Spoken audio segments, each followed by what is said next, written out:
네, 할렐루야. 오늘도 좋은 아침입니다. 오늘은 황선우 목사님의 새로 고침 10번째 예수를 심는 사람, 영향력 있는 그리스도인이라는 주제로 말씀을 나누도록 하겠습니다.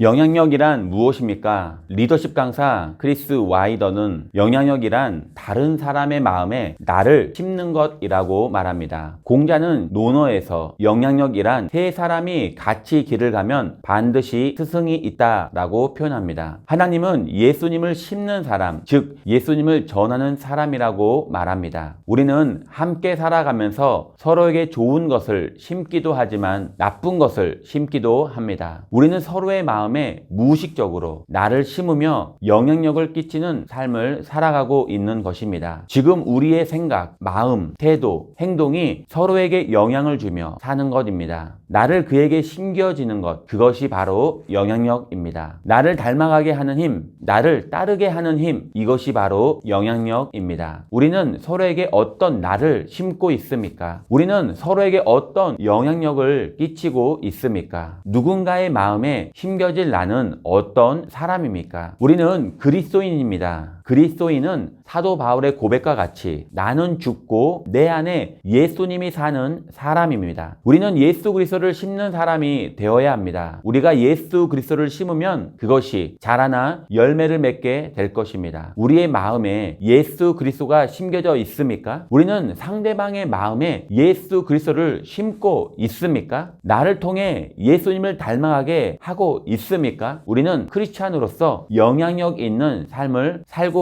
있는 것입니다. 어떻게 해야 크리스찬으로 영향력 있는 삶을 살아갈 수 있을까요? 첫 번째로 먼저 우리가 변해야 합니다. 느헤미야 9장 1절에 그날 숨은 나흔 날에 이스라엘 자손이 다 모여 금식하여 굵은 베옷을 입고 티끌을 무릅쓰며 영향력에는 황금 법칙 4가지가 있습니다. 1법칙 도덕성, 2법칙 긍정적, 낙천적인 태도, 3법칙 이타적인 마음, 4법칙 모든 일의 최고. 이 4가지의 공통점이 있습니다. 바로 내가 먼저 변해야 한다는 것입니다. 느헤미야 9장 1절을 다시 보면 그달 29날에 이스라엘 자손이 다 모여 금식하며 굵은 베옷을 입고 티끌을 무릅쓰며 이스라엘 백성은 회개를 하고 있습니다. 회개를 통해 영적인 부흥이 일어납니다. 어떻게 느헤미야를 통해 일어날 수 있습니까? 느헤미야는 다른 사람보다 먼저 변했고 영향력을 끼치는 리더이기 때문입니다. 느헤미야의 리더십, 이 황금 법칙 4가지를 적용해 보면 1법칙 도덕성, 예루살렘의 총독으로 왔지만 돈을 받지 않았습니다. 다른 이의 모범이 되는 도덕성을 갖추었습니다. 2법칙 긍정적, 낙천적인 믿음. 산발락과 도비아 그리고 세겜의 끊임없는 협박에도 백성을 격려하며 52일 만에 성벽을 재건하였습니다. 긍정적이고 낙천적인 태도를 가졌습니다. 3법칙 이타적인 마음. 느헤미야는 중요한 순간에 자신의 이름을 드러내지 않고 하나님께 영광을 받으시도록 했습니다. 내 이익보다 남의 이익을 더 중요시합니다. 4법칙 전문가, 최고가 되는 삶입니다. 느헤미야는 기도의 최고가 된 사람입니다. 그는 일이 시작되기 수개월 전부터 기도로 준비했습니다. 모든 일에 최고가 되었습니다. 영향력 4가지의 법칙을 모두 가지고 실천하고 변화되었습니다. 한 사람이 꿈을 이루기 위해 변화된 삶을 이처럼 중요하고 영향력은 이렇게 큽니다. 느헤미야는 백성들과 함께하며 예수님을 심었습니다. 말씀을 강론할 때 학사 에스라와 느헤미야와 같이 강단에 있지 않고 성벽 아래 백성들과 같이 말씀을 들었습니다. 백성들과 함께 금식하며 함께 굵은 베옷을 입고 함께 티끌을 무릅썼습니다. 느헤미야와 같이 예수를 심어야 합니다. 옛사람의 모습인 불평, 분노, 비난, 분노가 아닌 예수님으로 변화되어 오직 예수 그리스도의 피 묻은 복음을 심어 주어야 합니다. 예수님이 보여주신 사랑을 선한 영향력을 심는 변화된 사람이 되어야 합니다. 두 번째는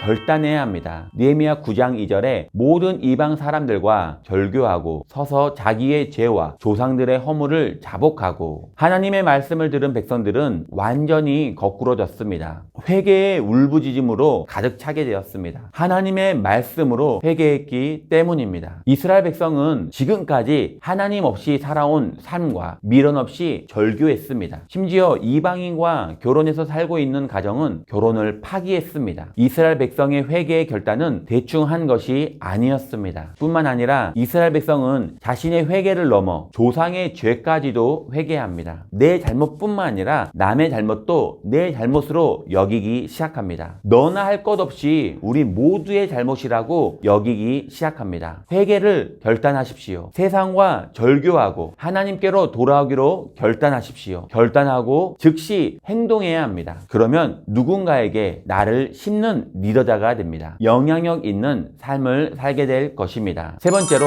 삶의 기준이 있어야 합니다. 느헤미야 9장 3절에 이날에 낮 4분의 1은 그 자리에 서서 그들의 하나님 야훼의 율법을 낭독하고 낮 4분의 1은 죄를 자복하며 그들의 하나님 야훼께 경배하는데, 마포구 합정동에는 선교사님들의 묘지인 양화진이 있습니다. 그들은 병들어 죽어가면서도 또는 순교당하면서도 복음을 포기하지 않았습니다. 선교사님의 삶의 기준은 하나님의 말씀이었기 때문입니다. 그렇기에 한국의 초기 기독교 교회는 영향력 있는 공동체가 되었습니다. 독일의 신학자 본 헤퍼는 나를 따르라는 책에서 그는 은혜를 삶의 기준으로 삼았습니다. 값싼 은혜는 교회의 치명적이다. 값싼 은혜는 하나님이 주시는 은혜가 아니요 우리가 스스로 취한 은혜에 불과하다. 싸구려 은혜는 예수 그리스도를 본받음 없이 십자가 없는 은혜에 불과하다. 이스라엘 백성의 삶의 기준은 무엇입니까? 이스라엘 백성이 하나님께로 돌아가기 위해 선택한 것은 하나님의 기준인 말씀입니다. 백성은 말씀을 사모하여 그 말씀의 귀를 기울였습니다. 하나님의 말씀에 집중하면 깨달아 알게 되고 깨닫게 되면 말씀대로 살 수 있습니다. 영향력이 회복됩니다. 말씀이 우리 삶의 기준이 되게 해야 합니다. 그리스도인의 영향력은 예배를 통해 말씀을 통해 회복됩니다. 말씀의 권위가 회복될 때, 성령이 말씀을 통해 역사할 때 우리 삶에 놀라운 변화가 일어납니다. 말씀이 기준이 된다는 것은 내 삶에 하나님의 말씀을 넣는 것입니다. 내가 말씀 안에서 살아가는 것입니다. 결론입니다.